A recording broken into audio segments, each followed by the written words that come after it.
आप सब लोग का स्वागत है भक्ति वैभव कोर्स में। हम लोग स्टडी कर रहे हैं श्रीमद् भागवत महापुराण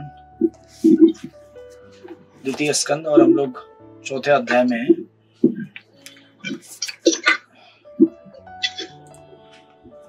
इस अध्याय का टाइटल है प्रोसेस ऑफ क्रिएशन, सृष्टि प्रक्रम। तो ऑफ कोर्स सृष्टि की जो लीला है वो 5वें अध्याय से स्टार्ट होगी, बट यहाँ पे चूंकि परीक्षित महाराज के क्वेश्चन सृष्टि विषय के रहेंगे, इसीलिए इसको प्रोसेस ऑफ क्रिएशन कहा गया है। तो हम लोग लास्ट टाइम श्लोक नंबर 4 पे रुके थे।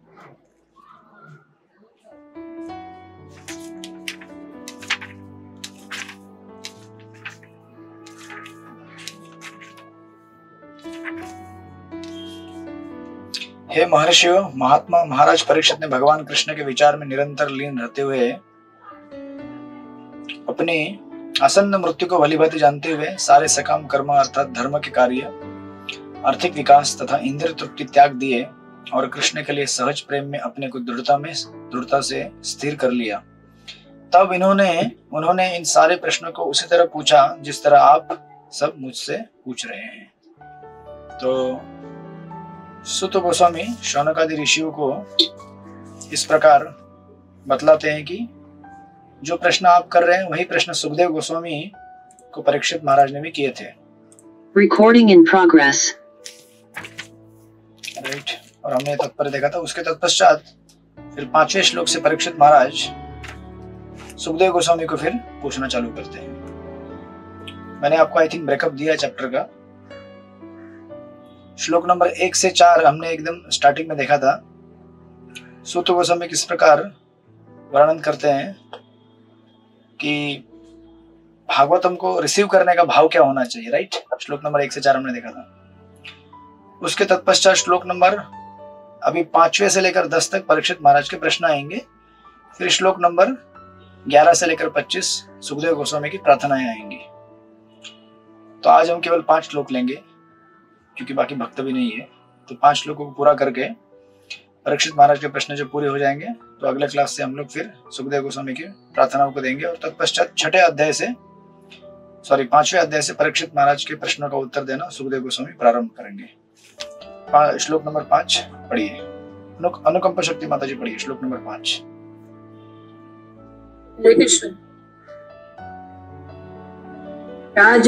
राज उवाच समीचीनं वचो ब्रह्मन् सर्वज्ञस्य तवानघ तमो विशीर्यते मह्यं हरेः कथयतः कथाम्। महाराज परीक्षित ने कहा, हे विद्वान ब्राह्मण, आप भौतिक दूषण से रहित होने के कारण सब कुछ जानते हैं, अतएव आपने मुझसे जो भी कहा है वह मुझे पूर्णतया उचित प्रतीत होता है। आपकी बातें क्रमशः मेरे अज्ञान रूपी अंधकार को दूर कर रही है, क्योंकि आप भगवान की कथाएं कह रहे हैं। हरे कृष्ण। हरे कृष्ण। ये विधि आपने बहुत जगह पे देखा है, यहाँ भी वापस देखेंगे। स्पीकर को क्वेश्चन पूछने के पहले जो ऑडियंस है वो क्या करते हैं, ऑडियंस को इंस्पायर करते हैं।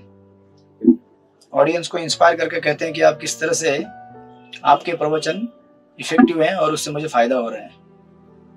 ऐसा बोलेंगे तो स्पीकर इंस्पायर होगा और बोलने के लिए और अगर आप सीधे हाँ चलो नेक्स्ट क्या है, बोलो नेक्स्ट क्या है, तो इससे स्पीकर को लगेगा कि इनको समझ में आ रहा है कि नहीं आ रहा है, या नेक्स्ट क्वेश्चन या फिर नेक्स्ट जो भी इंक्वायरी करनी है उसके पहले हमने अभी तक जो भी सुना है उसके बारे में थोड़ा सा समराइज कर देंगे तो टीचर को भी थोड़ा एंथुसियाज्म आता है कि हाँ बच्चों को समझ में आ रहा है। स्कूल में जब आप पढ़ाते हैं तो आप भी पूछते हैं पिछले क्लास में क्या हुआ था, पूछते कि नहीं पूछते? बरसाने की जरूरत नहीं पूछते है ना। या फिर अगर डॉक्टर के पास पेशेंट आता है तो डॉक्टर पूछते हैं कि पिछली बार जो दवाई दिया था उससे कुछ असर हुआ क्या। पेशेंट अगर बोलेगा नहीं हुआ तो आप दवाई चेंज करके देते हैं ना, या स्ट्रेटेजी चेंज करते हैं कि इसको कैसे एडमिनिस्टर करना है। सिमिलरली जब ऑडियंस भागवतम सुन रहा है तो ऑडियंस को फीडबैक देना बहुत जरूरी है स्पीकर को। इन द सेंस कि फीडबैक सब्जेक्ट मैटर के बारे में हो सकता है, बट मुझे समझ में आ रहा है कि नहीं आ रहा है, और अगर मुझे समझ में आ रहा है तो मेरे अंदर क्या परिवर्तन हो रहा है, ये जब हम बताएंगे तो स्पीकर को एक नया जोश आता है कि अरे समझ में आ रहा है, इन लोग समझ में आ रहा है, इंस्पिरेशन मिलता है, right, and he becomes happy. और यहाँ पे जैसे श्रील प्रभुपाद कहते हैं, सुखदेव गोस्वामी तो कह रहे हैं, सॉरी परीक्षित महाराज, कि मेरे अंदर जितना भी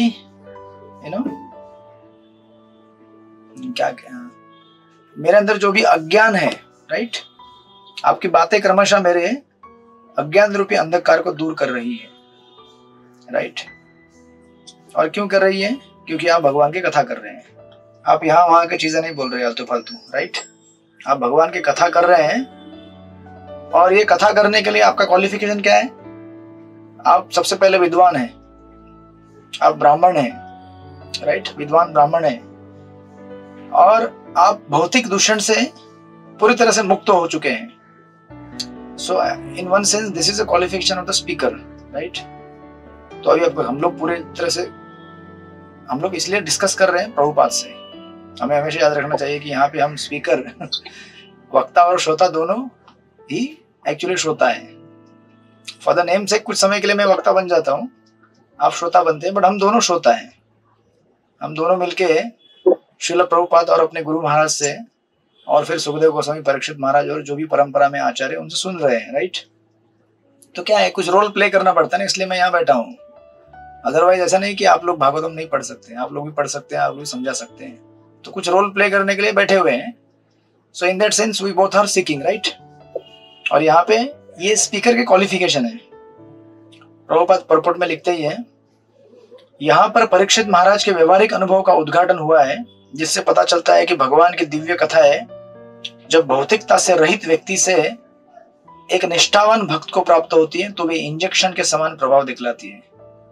डॉक्टर लोग समझ पाएंगे इंजेक्शन कैसे काम करता है ना। इंट्रावेनस इंजेक्शन देते हैं ना, तुरंत इंजेक्शन लगाते पूरे बॉडी में फैल जाता है, राइट, इंस्टेंटली।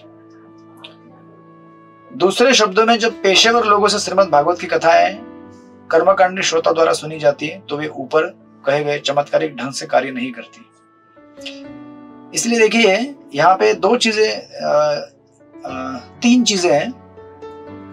कभी भी भगवान की कथा अगर उसका हमारे जीवन में कुछ पॉजिटिव अगर इफेक्ट लाना है, वास्तविक उसका अगर प्रभाव हमारे जीवन में लाना है, तो तीन चीजें बहुत जरूरी होती है। कोई भी भगवान की कथा आप सुनते हैं, भागवत कथा सुनते हैं, गीता कथा सुनते हैं, कुछ भी, सबसे पहले जो स्पीकर है वो क्वालिफाइड होना चाहिए। स्पीकर योग्य होना चाहिए जो बोल रहा है, राइट, नंबर 1। नंबर 2, जो ऑडियंस है उसके अंदर एंथुसियाज्म होना चाहिए, उत्साह होना चाहिए कि मुझे भगवान के बारे में सुनना है, राइट। और नंबर 3, दोनों के बीच में जो डिस्कशन हो रहा है वो सब्जेक्ट मैटर भगवान के बारे में होना चाहिए, भगवान के अनेक अनेक भक्तों के कथाओं के रूप में होना चाहिए, भगवान और भगवान के भक्तों की कथाएं। अगर ये कॉम्बिनेशन मिलेगा, मतलब 3 चीजें हो गई, क्वालिफाइड स्पीकर, ईगर ऑडियंस और सब्जेक्ट मैटर भगवान की कथा, तो श्रोता भी क्वालिफाइड है, योग्य है, क्योंकि उसकी योग्यता क्या है, सुनना चाहता है। वक्ता कौन है, वो भी सुखदेव गोस्वामी के जैसा है या उसके पदचिन्हों में चलने वाला है, जिसके दूषण दूर हो गए हैं, जो विद्वान है, जो ब्राह्मण है, और सब्जेक्ट मैटर भगवान की कथा है। ये 3 चीजों का जब मेल होता है तो वहां से भक्ति का जन्म होना एकदम सहज और निश्चित है, राइट। इसलिए बहुत बार आप देखेंगे, because people want very cheap things, लोग क्या है ना, बहुत सस्ती चीजों को चाहते हैं। सस्ती चीजों को इन द सेंस, कोई भी अगर चीज का मूल्य चुकाना है तो उसके लिए मेहनत करना पड़ेगा, राइट। अगर समझो आपको मार्केट में है ना, प्रभुपाद कई बार उदाहरण देते हैं, आपने कभी ये सुना होगा, जो इमिटेशन ज्वेलरी है उसके दुकान के बाहर बहुत लंबा आपको लाइन दिखेगा। इमिटेशन ज्वेलरी जानते हैं ना, डुप्लीकेट ज्वेलरी। और जो वास्तविक सोना चांदी का दुकान है उसके बाहर कितना गर्दी दिखेगा आपको, गिने चुने लोग दिखेंगे, क्योंकि मूल्य उतना भरना पड़ता है ना। उसी प्रकार जहां पे भागवत कथा शुद्ध भाव से हो रही है, उसके बाहर बहुत ही कम लोग मिलेंगे आपको लाइन में। और जहां पे भागवत कथा का उद्देश्य क्या है? केवल मनोरंजन। हाँ, क्या बोल रहे हैं रमेश मोदी प्रभु? हाँ, ठीक है ठीक है। और जहां पे भागवत कथा का उद्देश्य केवल मनोरंजन है या फिर और कुछ है, वहां पे बड़ा लंबा लाइन दिखेगा आपको, पंडाल के पंडाल भर जाएंगे आपके। इसलिए देखिए, ये 3 हमारे क्वालिफिकेशन हो गए: proper speaker qualified, proper audience और प्रॉपर भागवत भगवान की कथा का सब्जेक्ट मैटर। इसके विपरीत आप देखेंगे जो प्रोफेशनल भागवत रिसाइडर होते हैं, जो भागवत सप्ताह करते हैं, हम किसी के अगेंस्ट नहीं है, जो कर रहे हैं लोग अच्छी कर रहे हैं, हमें किसी से गिला शिकवा नहीं है, वो करते रहे। बट भागवतम की ये विधि है, सुखदेव गोस्वामी परीक्षित महाराज खुद इसको यहाँ पे एग्जाम्पल के साथ प्रेजेंट कर रहे हैं, जो भागवत के श्रोता और वक्ता हैं। अगर जो वक्ता है उसका भाव क्या रहेगा कि मुझे भाई भागवत कथा करके कुछ पैसा जमा करना है, डोनेशन जमा करना है, उससे मेरा घर का पालन पोषण करना है, राइट? तो ऐसे भागवत कथाकार का जो मूड है वो क्या हो गया? भौतिक हो गया, बराबर। और ऑडियंस जो है वो किस लिए बैठा कथा सुनने के लिए? कि इस कथा का फलश्रुति क्या है? बहुत सारा धन मिलेगा, जो कि भागवत में दिया है, नो डाउट। बट हमें देखना चाहिए कि कथा के अनेक अनेक फलश्रुतियों में एक और फलश्रुति होती है, वो है इस जगत से विरक्त होने का और भगवान से प्रेम करने का। बट कितने लोग इसके ऊपर फोकस करते हैं? बहुत सारे लोग तो जो कथा में आएंगे उनके मन में केवल एक ही रहता है, अरे ऑस्पिशियस है, पुण्य है, पुण्य मिलेगा हमें। कथा में बैठेंगे, पुण्य प्राप्त होगा, पुण्य प्राप्त करके हम क्या करेंगे? सुख प्राप्त करेंगे, स्वर्ग में जाएंगे, या जो भी उनके जीवन में इच्छाएं पूरी होंगी, जो कष्ट होगा वो दूर हो जाएगा। इस प्रकार जो कर्मकांडी मेंटेलिटी है श्रोता के पास, एक तो वक्ता भी क्या है? भौतिक स्तर पे भागवत कथा करके वो कुछ धन एकत्रित करके अपने परिवार का पालन पोषण करना चाहता है, इसमें कोई गलत बात नहीं है, अच्छा पेशा है इन द सेंस की चोरी डकैती करने से अच्छा है भागवत। लेकिन इससे क्या प्रॉब्लम होता है कि you are spoiling the mood of Bhagavatam. आप भागवत का क्या कर रहे हैं?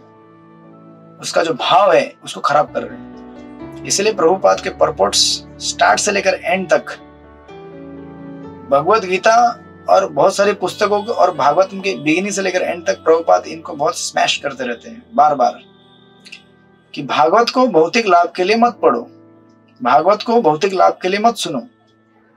तो अगर इस तरह से भागवत कथावाचक उसके मन में भौतिक लाभ की इच्छा होगी और भागवत श्रोता के मन में अगर संसार के क्लेश दूर करने की इच्छा होगी और तथाकथित भौतिक पुण्य प्राप्त करने की इच्छा होगी, तो ऐसे कॉम्बिनेशन से भगवान की भक्ति जन्म नहीं ले सकती। इसलिए आप देखिए, हजारों हजारों लाखों लाखों संख्या में पंडाल में कथाएं होती है, लेकिन कितने लोग चैंटिंग स्टार्ट करते हैं भगवान का। अगर पंडाल में अगर नोटिस लगा दिया जाए कि आपको कल से 16 राउंड करना है अगले साल कथा में कोई नहीं आएगा, कोई भी नहीं आएगा, है ना। और हमारे इस्कॉन की जो कथाएं होती है उसमें तो पहले से बोल देते हैं, स्टार्ट ही इससे होता है जीओएसडी कोर्स से। पहले समझो भाई आप कौन है। गीता कोर्स में इंट्रोड्यूस किया जाता है कि भगवान का नाम जप करना है, हरे कृष्ण कृष्ण कृष्ण हरे हरे, हरे राम राम राम हरे हरे। फिर वो भगवान की नाम जप करेगा, 4 नियम पालन करेगा, मांसाहार नहीं करना है, जुआ नहीं खेलना है, नशा नहीं करना है, परस्त्री गमन नहीं करना है ना, ये सब रूल बताएंगे, 16 माला बताएंगे तो पंडाल खाली हो जाएगा आपका, राइट।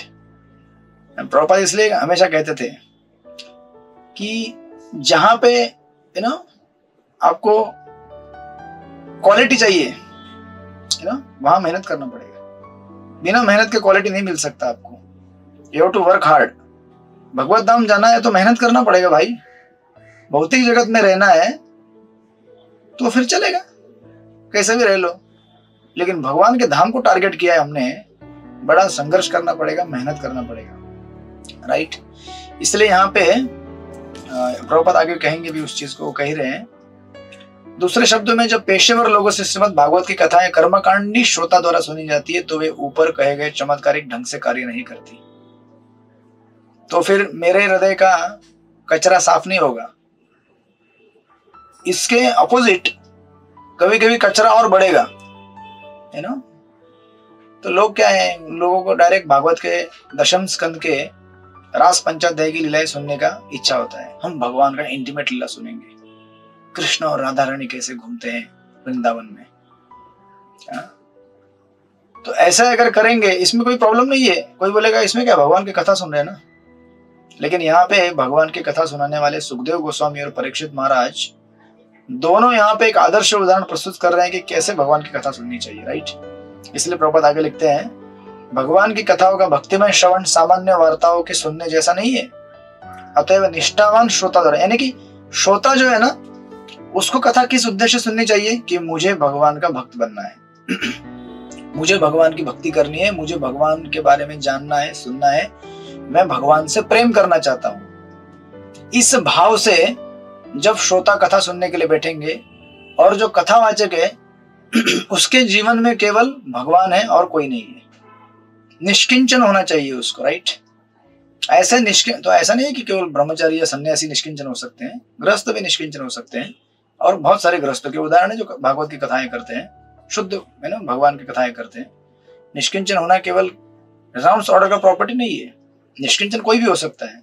लेकिन अगर ये निष्किंचन भाव नहीं रहेगा, है ना, अकिंचन भाव नहीं रहेगा, तो ये हमारे ऊपर असर नहीं करेगा। और ऐसी कथाएं आप लाखों हजारों साल सुनेंगे तो भी आपका कुछ उद्धार, मतलब ऐसा नहीं कि उद्धार नहीं होगा, इन द सेंस कि इससे कुछ बेनिफिट मिलेगा आपको, थोड़ा बहुत पायटी मिल जाएगा, बट जो इफेक्ट के लिए हम गए वहां पे वो इफेक्ट हमें नहीं मिल पाएगा, है ना। जैसे अगर डॉक्टर के पास पेशेंट आता है, बोलता है कि केवल मीठी दवाई दो हमें, है ना, मीठा मेडिसिन दो, ये मेडिसिन बहुत, ये डॉक्टर ना बहुत अच्छा है, क्यों, मीठी दवाई खिलाता है।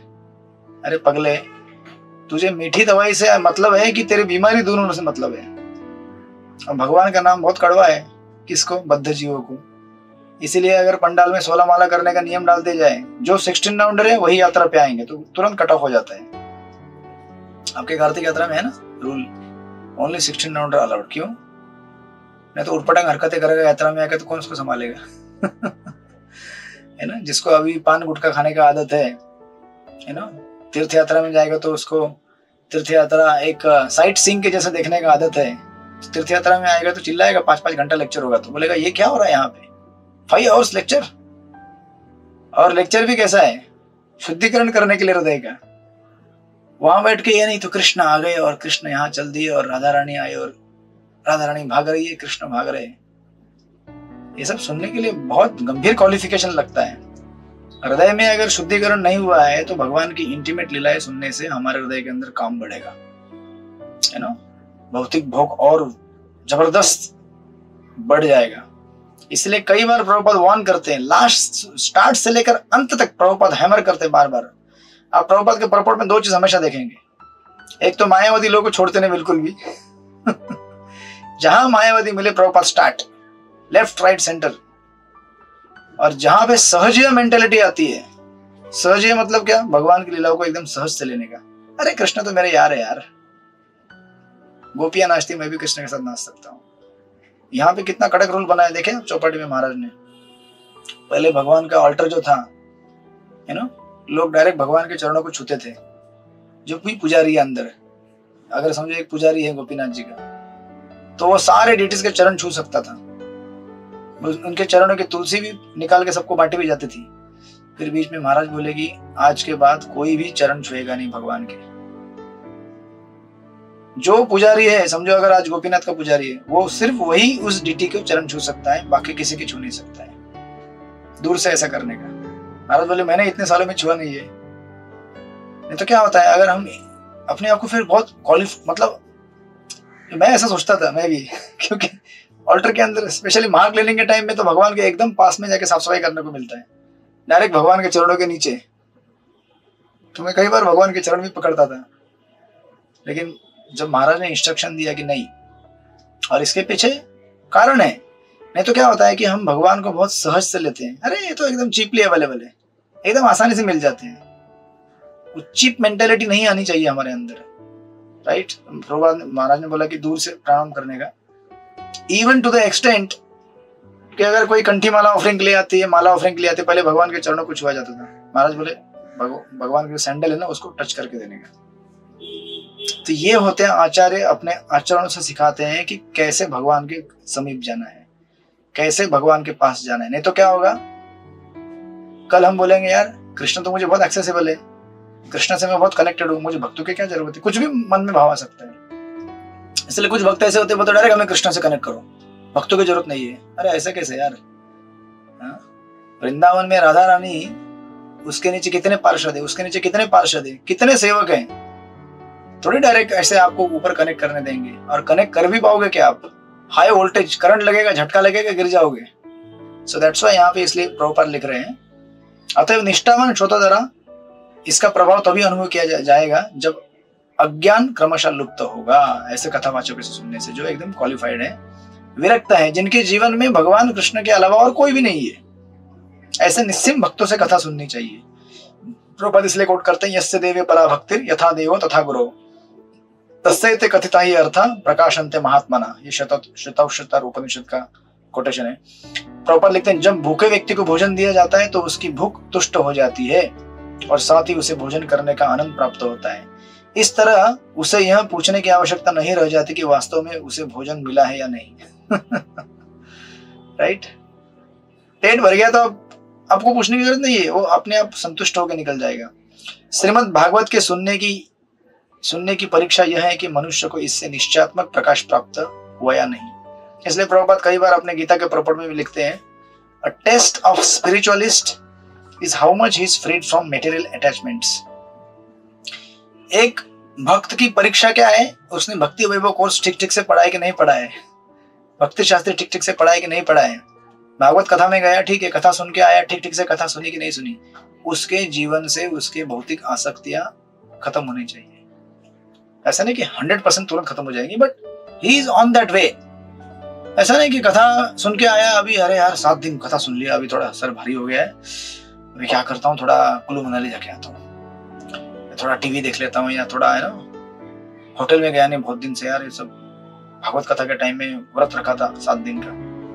तो हमारा भक्ति ऐसा पार्ट टाइम नहीं होना चाहिए, पार्ट टाइम भी नहीं है ये, पार्ट टू बहुत ही, मतलब साल में केवल 7 दिन, और बाकी दिन क्या करोगे?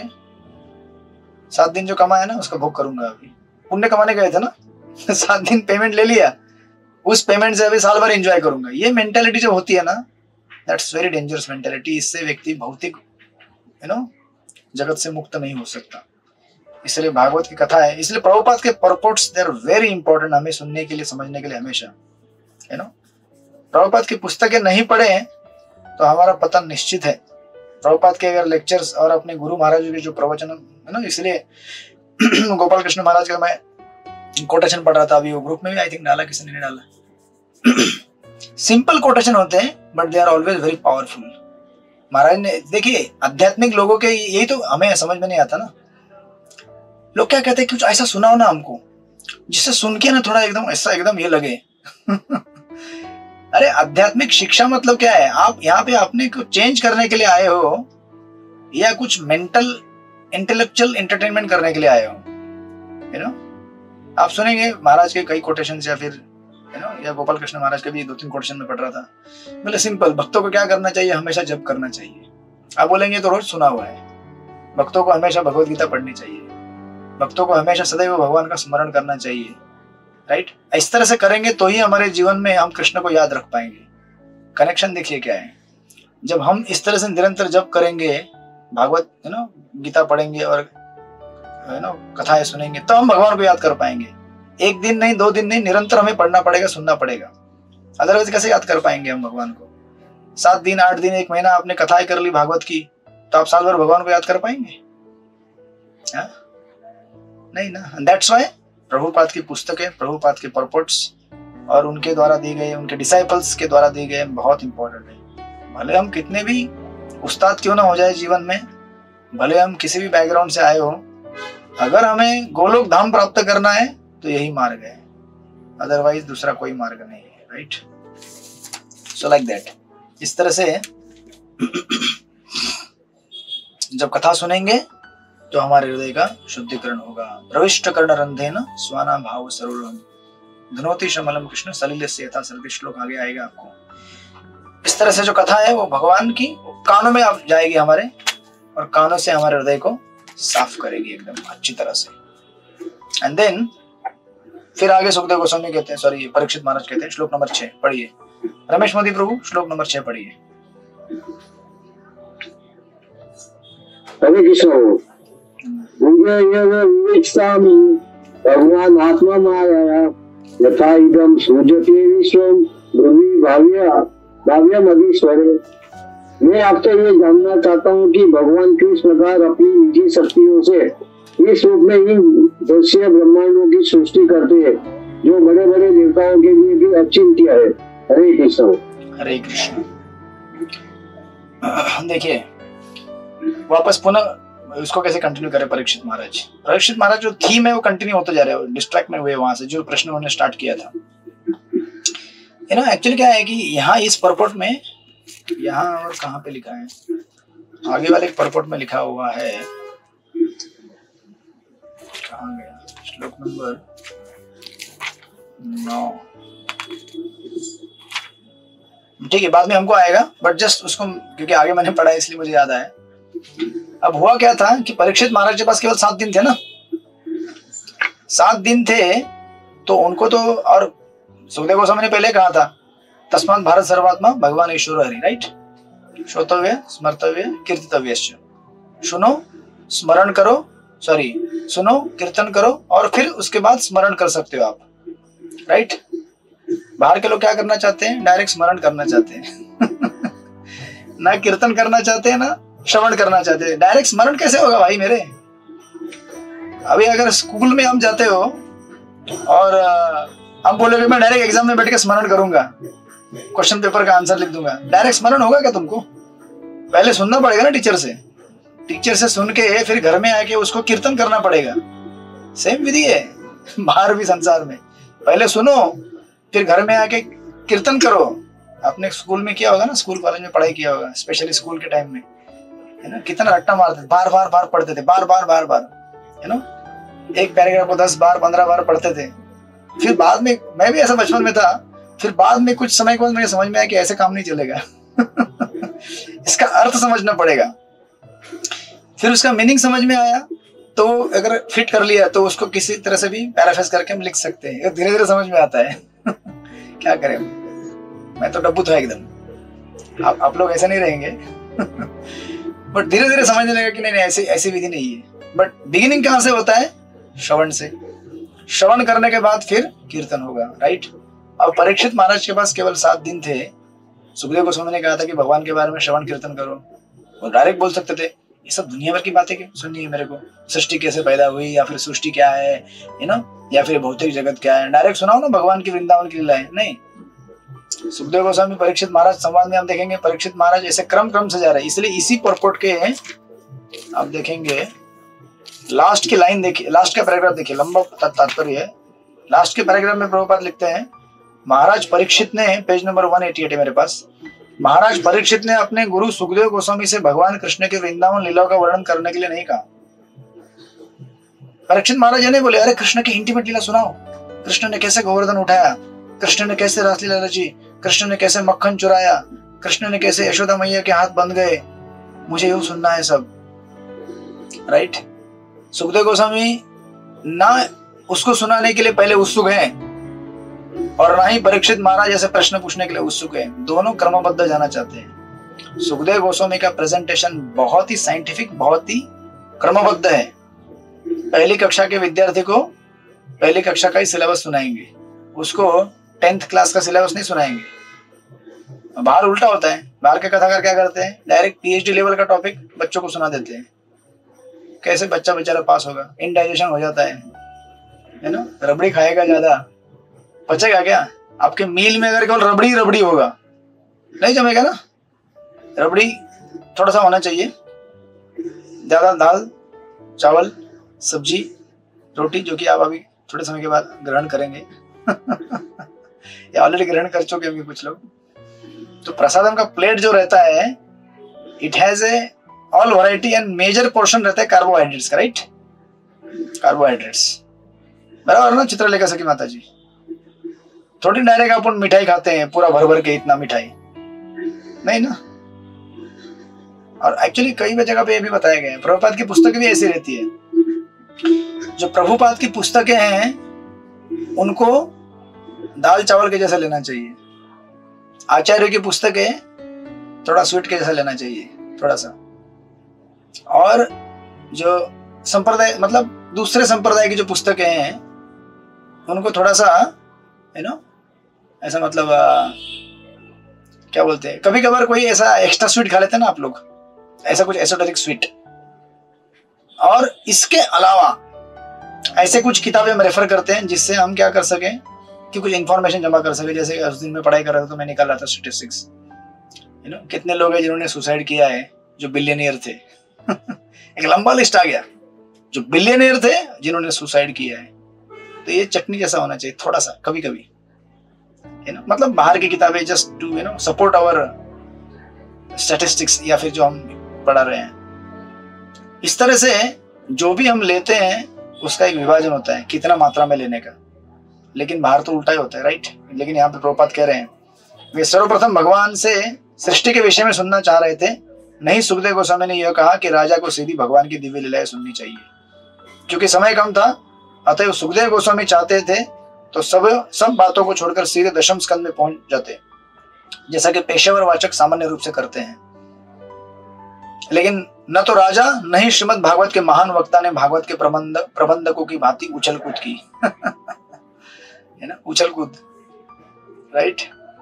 दोनों ही विधि पूर्वक आगे बढ़ते गए जिससे भविष्य के श्रोता तथा वाचक दोनों ही श्रीमद् भागवत सुनाने की विधि से शिक्षा ग्रहण कर सके, राइट? और प्रभुपाद सुंदर चीज लिखते हैं, जो लोग भगवान की बहिरंगा शक्ति के वश में हैं अथवा दूसरे शब्दों में जो लोग इस भौतिक जगत में हैं, उन्हें सर्वप्रथम यह जानना चाहिए कि भगवान की बहिरंगा शक्ति किस तरह से परम पुरुष के निर्देशानुसार कार्य करती है।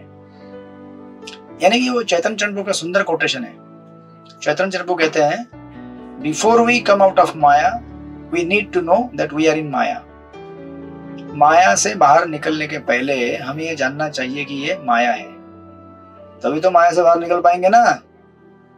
आपको पता नहीं चला कि ये माया है तो कैसे उससे बाहर निकलने का प्रयास करोगे? इसलिए पहले जानने की कोशिश करो कि माया क्या है, कृष्ण क्या है, तब जाके आप दोनों को अलग कर सकते हो और फिर माया को कह सकते हो दूर रहो और उससे बाहर निकलने का प्रयास कर सकते हो।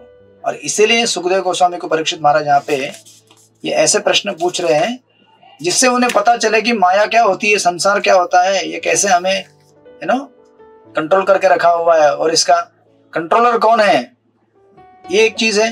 और भगवान कितने महान है, ये भगवान पूरी सृष्टि को नियंत्रित करते हैं। नहीं तो क्या होगा, कृष्ण की लीला सुनते हैं हम लोग कृष्ण कार्टून में, कृष्ण क्या करते हैं, मक्खन खाते खाते आते हैं और चोरी करते हैं मक्खन। तो हमको लगता है मेरा बंटी है घर में, वो भी मक्खन चोरी करता है, मेरा बंटी भी कृष्ण है, मेरा बंटी भी रासलीला करेगा धीरे धीरे। ऐसी उटपटांग तरह से भागवत पढ़ने से हमारे लोग और हम भी उटपटांग हो जाएंगे। इसलिए क्रमबद्ध पढ़ना है उसको, राइट? एंड दैट्स व्हाई ये प्रश्न परीक्षित महाराज के यहाँ पे मैं जानना चाहता हूँ, भगवान किस प्रकार अपनी शक्तियों से ब्रह्मांड की सृष्टि करते हैं, यानी कि क्रिएट कैसे करते हैं पूरे विश्व को, ये मुझे समझाइए, जिसको बड़े से बड़े देवता भी नहीं जान सकते। परीक्षित महाराज ने ये नहीं पूछा बताओ कितनी गोपियां थी। मैं भी गोपी बन सकता हूं क्या? लोग इतने उतावले होते हैं कि हमको गोपी बनना है, हमको वृंदावन में मोर बनना है, हमको गैया बनना है, सुरभि काऊ बननी है। काय के लिए? नहीं, हमको क्या है ना, हरे कृष्ण की लीला में प्रविष्ट होना है। बड़ा आनंद आता है प्रभु जी, क्या कहें, दिल एकदम गार्डन गार्डन हो जाता है। वो हमारे यहाँ भक्त है, बोले दिल गार्डन गार्डन हो गया। बोले पहले भौतिक जगत के गार्डन से तो बाहर निकलो भाई, तब अपने दिल को गार्डन बनाने की कोशिश करो। अच्छा, राइट? सो दैट्स व्हाई यहाँ पे ये प्रश्न उन्होंने पूछा है। ये जैसे यहाँ पे इंडिकेट कर रहे हैं, जो बड़े से बड़े देवताओं के लिए भी अचिंत्य है, ये बता के समझाने का प्रयास कर रहे हैं परीक्षित महाराज की मैं भगवान के बारे में जानता हूँ थोड़ा बहुत, और भगवान कितने महान है कि देवता भी उन्हें नहीं समझ सकते, तो हमारी क्या बात है, राइट? इस तरह से यहाँ पर you know, without asking any intimate questions भगवान के, परीक्षित महाराज ये स्टैंडर्ड सेट कर रहे हैं और बता रहे हैं कि पहले भगवान के क्या करो, सृष्टि लीला सुनो, राइट। सृष्टि लीला सुन के समझो कि भगवान किस तरह से महान है ना। आपको प्रभुपाद ने परपट में जो फर्स्ट पैराग्राफ है, उस पैराग्राफ का सार रूप में बता रहा हूँ, बाकी आप बाद में पढ़ लीजिएगा। बीच में जैसे एक लाइन पढ़ता हूँ, फिर आपको एक उदाहरण दूंगा। प्रभुपाद बीच में कहते हैं, है ना, मूर्ख लोग कहते हैं कि सृजनात्मक शक्ति स्वतंत्र है और उसी तरह स्वतः कार्यशील है, जिस तरह की विद्युत शक्ति कार्य करती है। यहां पे ध्यान दीजिए, बाद में आप पढ़ लीजिएगा। Basically there is energy and there is energetic, शक्ति और शक्तिमान, राइट। तो अभी जब लोग संसार देखते हैं तो कहते हैं कि संसार कैसा एकदम गतिशील है, संसार कैसे एकदम कार्य करता है ना, ये दुनिया बड़ी महान, एकदम अद्भुत है। अरे लेकिन ये जानने की कोशिश करो, इससे भी अद्भुत कौन है? भगवान है, जिन्होंने इस दुनिया को बनाया है, राइट। इसलिए प्रभुपाद यहाँ पे उदाहरण दे रहे बीच में। प्रभुपाद कहते हैं बुद्धिमान व्यक्ति जानता है कि विद्युत शक्ति की स्थानीय शक्ति घर से दक्ष इंजीनियर के निर्देश में उत्पन्न की जाती है और वहां के इंजीनियर के निरीक्षण में सर्वतो वितरित की जाती है ना। तो अभी ये दुनिया सबसे बढ़िया है कि भगवान सबसे बढ़िया है, हमको ये जानना पड़ेगा। जब हम ये जानेंगे कि भगवान सबसे बढ़िया है तो हम भगवान से प्रेम करेंगे। जब हम इस संसार से फैसिनेट हो जाएंगे तो संसार से प्रेम करेंगे। और यही तो हो रहा है। हम देख रहे हैं कि संसार में इंजीनियर साइंटिस्ट लोग क्या क्या बनाते हैं यार, क्या एक्सपर्ट लोग हैं यार, ये एकदम क्या क्या एडवांस चीजें बनाई है। अरे भाई, उस साइंटिस्ट को बनाने वाला भी भगवान है, जिसका छोटा सा दिमाग है उसमें भगवान ने एक चिप बिठा दिया है, प्रोग्रामिंग कर दिया और उसने एक मोबाइल बनाया। तो तुम उसकी इतनी वाह कर रहे हो, तो उसकी कितनी वाह करनी चाहिए जिसने उस मोबाइल बनाने वाले को बनाया है। आप समझे कि नहीं समझे? है ना, किसी ने अगर एक मोबाइल बनाया है तो कितना लोग बोलते हैं क्या मोबाइल बनाया, वाह। अरे लेकिन उसको तो सोचो जिसने मोबाइल बनाने वाले को बनाया है। इसके लिए देखिए यहाँ पे एक उदाहरण देते हैं, एक सुंदर उदाहरण है। जैसे ना, अगर एक बाण मारने वाला है और बाण है, दो चीजें, राइट। एरो छोड़ने वाला और एरो। तो अगर बाण से छूटकर टारगेट में हिट कर दे और लग जाए तो क्रेडिट किसका है? उस बाण का है कि बाण मारने वाले का? बताइए, किसका कौशल है वो? बाण मारने वाले। लेकिन बाण बोलेगा यार मेरा क्रेडिट है, मैं सही जगह पे जाके लग गया।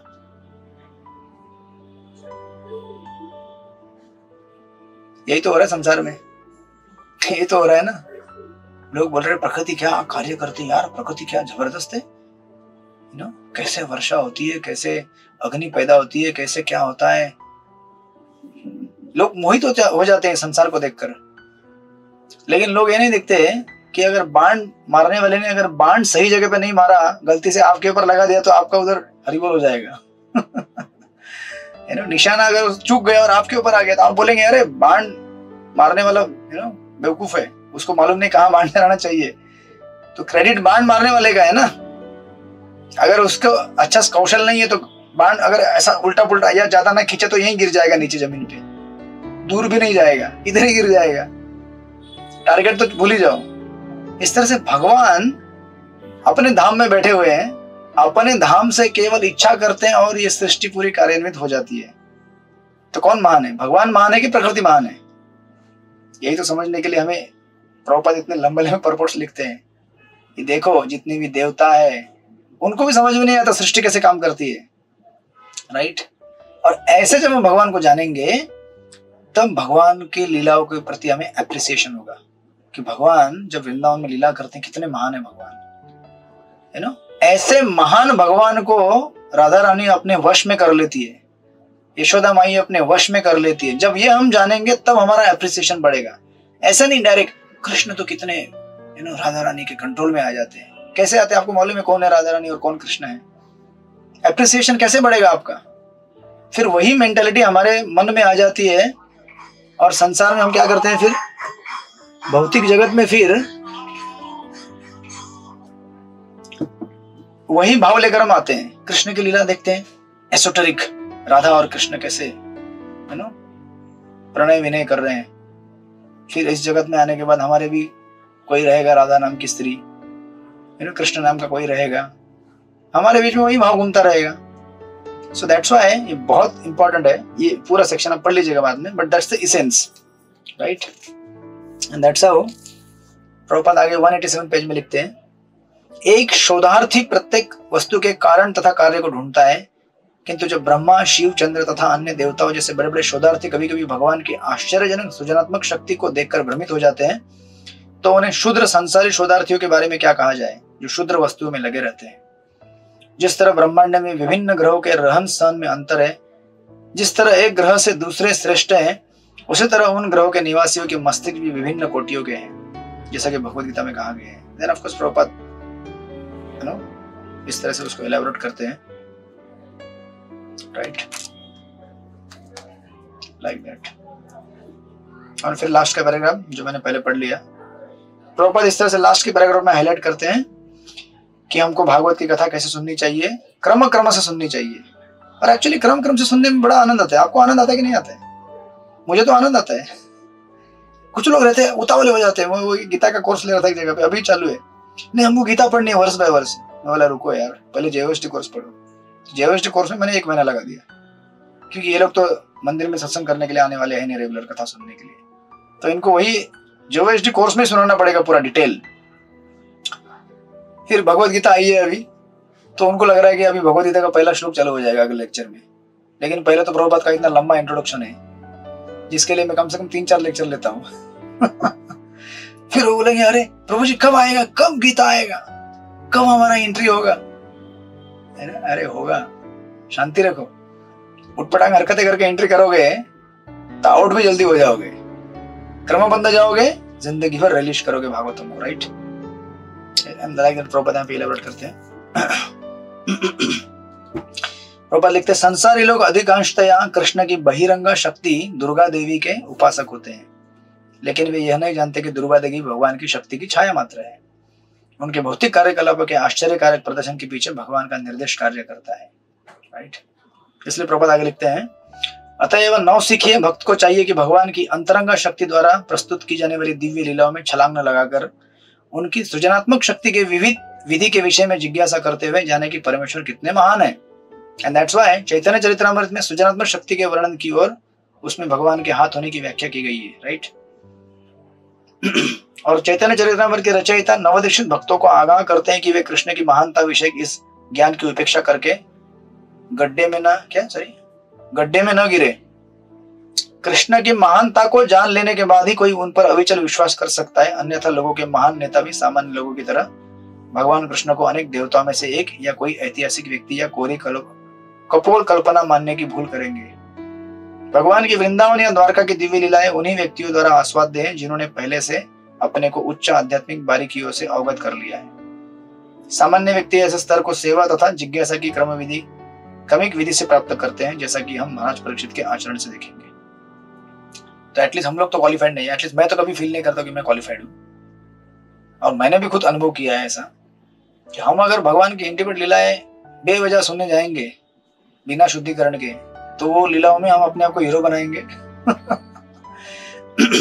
और दूसरे को किसी को हीरोइन बनाएंगे और हम रासलीला में मगन हो जाएंगे, जिससे हमारा केवल नरक में जाने का रास्ता तैयार होगा, पतन ही पतन होगा, लाइक दैट। एंड देन फिर 7वें श्लोक में बोलते हैं, पढ़िए सनातन काली जी माता जी 7वें श्लोक का केवल अनुवाद पढ़िए, क्योंकि हमको इसको 10 तक पूरा करना है। जस्ट ट्रांसलेशन पढ़िए, श्लोक नंबर 7।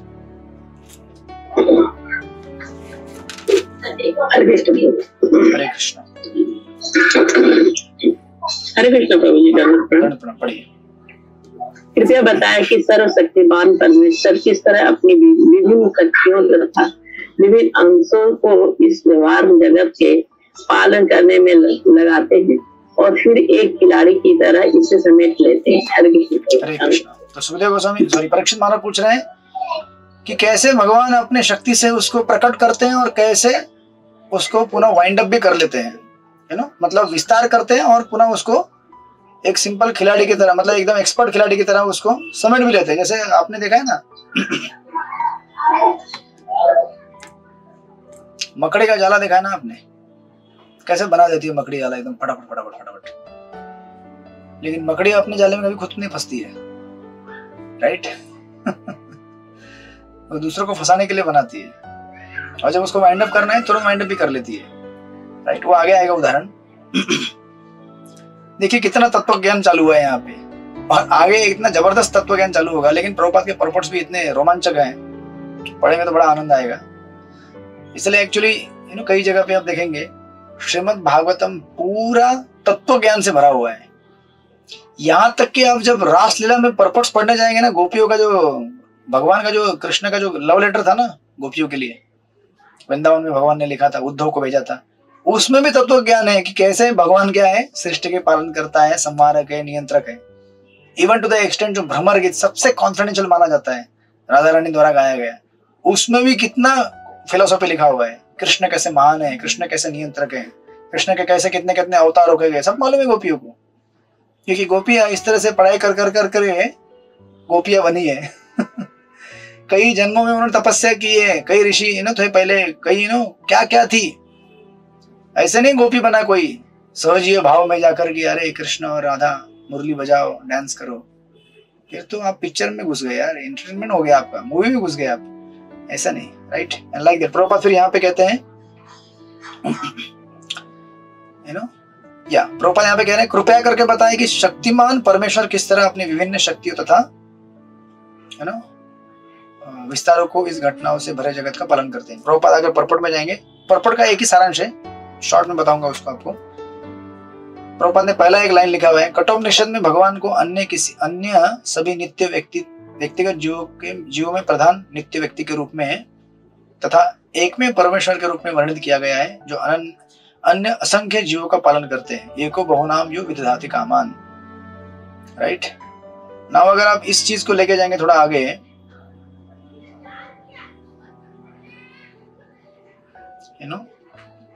आप इस परपोर्ट के लास्ट के 2-3 लाइन में जाइए। प्रभुपाद लिखते हैं इस तरह, या 4-5 लाइन से लास्ट पैराग्राफ में, इस तरह एक ही भगवान अपने को अनेक रूपों में प्रकट करते हैं, बहुत श्याम।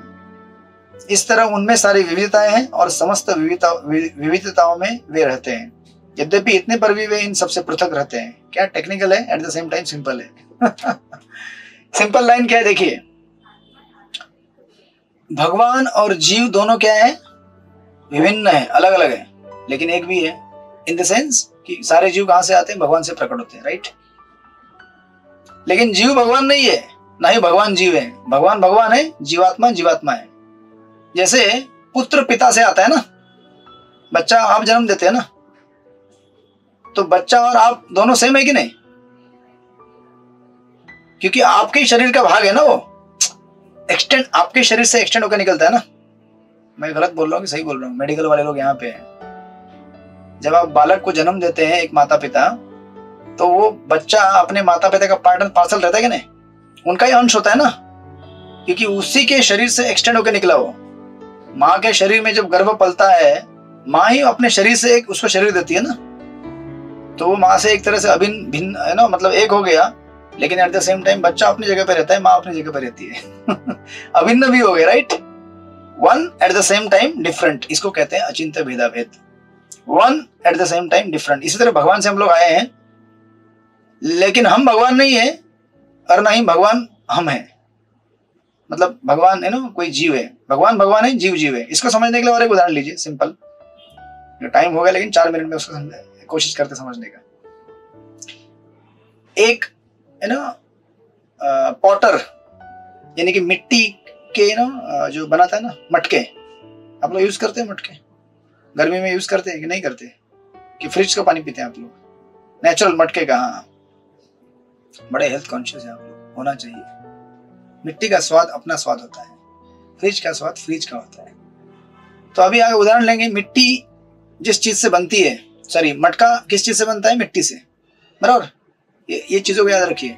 सबसे पहले मटका है जो मिट्टी से बनता है, और जो मटका बनाने वाला उसका जो पॉटर व्हील रहता है ना, जो भी उसमें घुमाता है, वो भी क्या है, मिट्टी का एक रूपांतरण है। चाहे वो लोखंड का हो, किसी भी चीज का हो, मिट्टी का रूपांतरण है। पॉटर उसका जो शरीर है, ये भी क्या है, मिट्टी का बना हुआ है ना।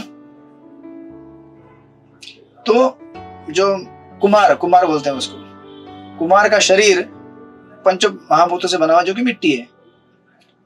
जो मटका है वो भी मिट्टी से बना हुआ है, उसका जो व्हील है वो भी मिट्टी है, और साथ में बाजू में कुछ तो बहुत बड़ा मिट्टी का ढेर पड़ा हुआ है वो भी मिट्टी है, राइट। तो अगर मैं कहूं कि ये जो पॉटर का व्हील है, ये जो पॉट है, ये जो पॉटर का शरीर है, ये मिट्टी है, इसमें गलत है क्या कुछ? मिट्टी है ना, वो मिट्टी है कि नहीं? बराबर है ना। और वहां जो मिट्टी का ढेर है जहां से मिट्टी से लेकर बना रहे हैं वो भी मिट्टी है ना। लेकिन एट द सेम टाइम दोनों सेपरेटली एग्जिस्ट करते हैं, दोनों का अस्तित्व अलग अलग है। दोनों सेम है लेकिन डिफरेंट है। आपको पानी पीना है तो मिट्टी में डाल के नहीं पी सकते आप। तो पानी पिलाओ, एक गिलास डाल दो मिट्टी पे, क्योंकि वो मिट्टी है ना, और ये भी मिट्टी है, दोनों सेम है, तो उसमें डाल दो, पानी पियेंगे आप? नहीं, मिट्टी के जो रूपांतरण होके एक ग्लास बना हुआ है मटका, उसमें पानी डाल के पियेंगे।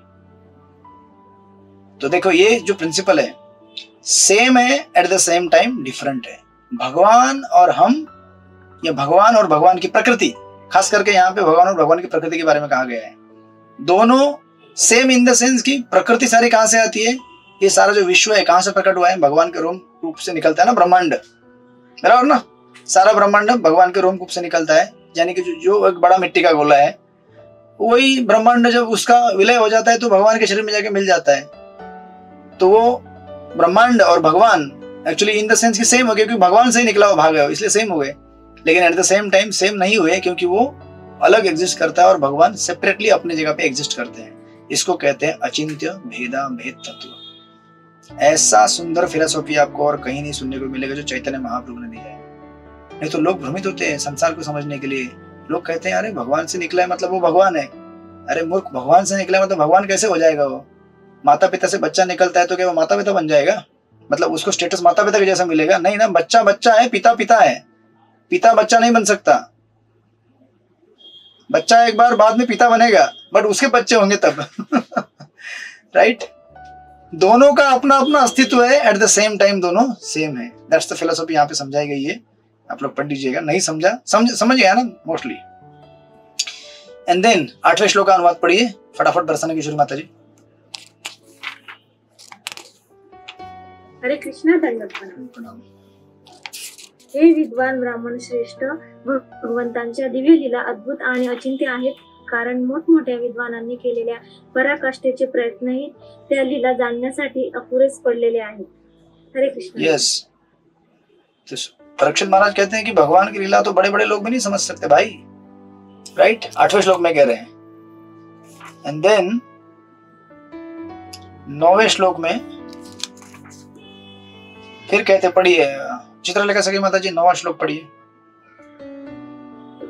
हरे कृष्णा, दंडवत प्रणाम। पुरुषोत्तम श्री भगवान एक आहेत, ते एकटेच प्रकृतीच्या गुणांबरोबर कार्य करत किंवा एकाच वेळी अनेक रूपांमध्ये स्वतःला विस्तारित करत अथवा प्रकृतीच्या गुणांचे मार्गदर्शन करण्यासाठी क्रमशः रूपे धारण करत ते एकच आहे। हरे कृष्ण। यस, तो अभी 9वें श्लोक में उन्होंने परीक्षित महाराज ने कहा पूर्ण पुरुषोत्तम भगवान क्या है? एक है। संसार में ईश्वर केवल एक ही है, चाहे वो अपने आप को, यहाँ पे लिखते हैं सुखदेव गोस्वामी कहते हैं, सॉरी परीक्षित महाराज, चाहे वे प्रकृति के गुणों से अकेले कार्य करें या एक साथ कई रूपों में विस्तार करें या प्रकृति के गुणों के निर्देशन हेतु बारी बारी से विस्तार करें। यानी कि कहने का अर्थ यह है कि भगवान अपने आप को एक्सपैंड करते हैं ना, अनेक जीवों में एक्सपैंड करते हैं, अपनी अनेक शक्तियां एक्सपैंड करते हैं। राइट? इसका मतलब ये नहीं कि भगवान मतलब अनेक सब भगवान हो गए, नहीं, भगवान तो एक ही है।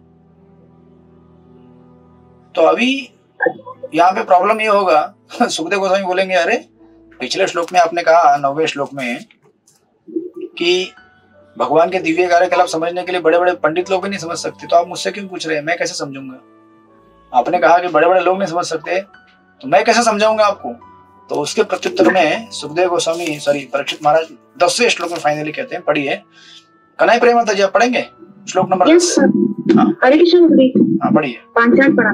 हरे कृष्ण। पढ़िए। कृपा इस सारे संशय प्रश्नों का निवारण कर दे, क्योंकि आप न केवल वैदिक साहित्य के परम विद्वान एवं आध्यात्मिक आत्मसिद्ध हैं, अपितु आप भगवान के महान भक्त हैं, अतएव आप भगवान के ही समान हैं। हरे कृष्ण। हरे कृष्ण। तो सुखदेव परीक्षित महाराज बोलते हैं ऐसी बात नहीं है गुरुजी, आप कोई ऐसे वैसे कथावाचक नहीं है।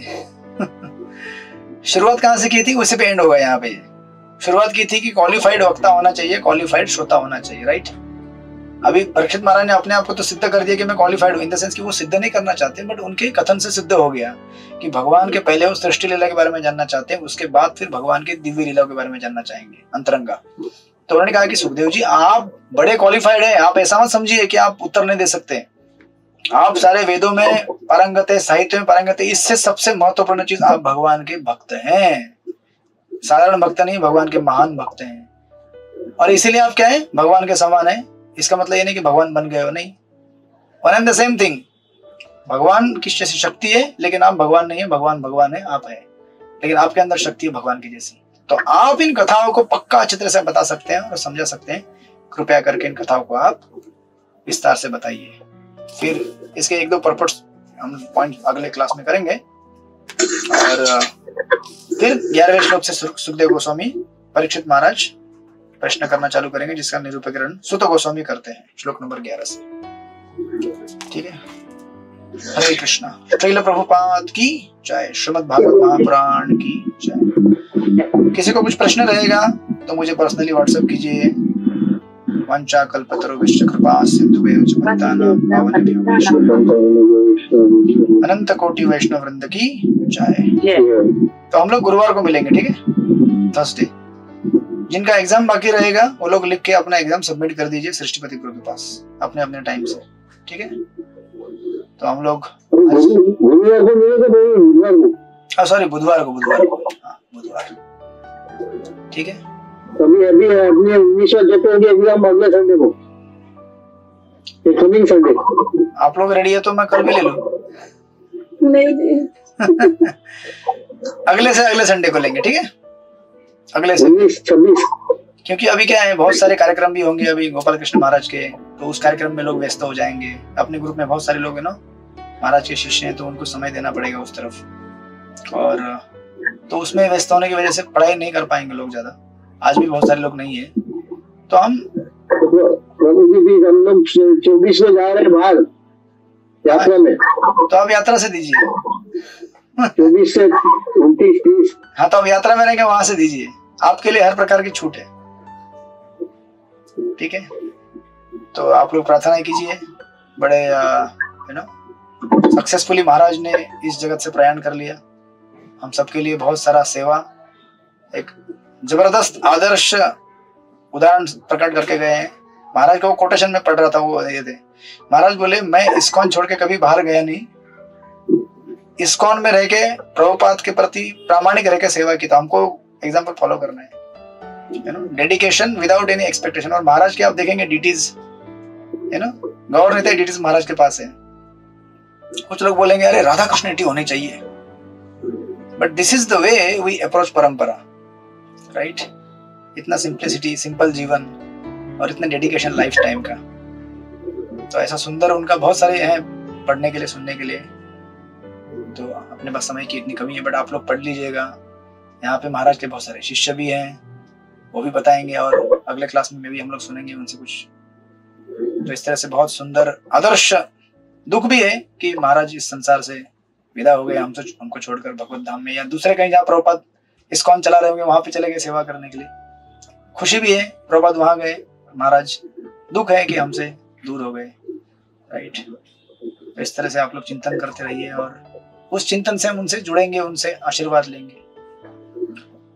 हरे कृष्णा। परम पूज्य गोपाल कृष्ण गोस्वामी महाराज की जय। वंचा कल्पतरुभ्यश्च कृपा सिन्धुभ्यो च पतितानां पावनेभ्यो अनंत कोटि वैष्णव वृंद की जय। श्रील प्रभुपाद की जय। हरे कृष्ण।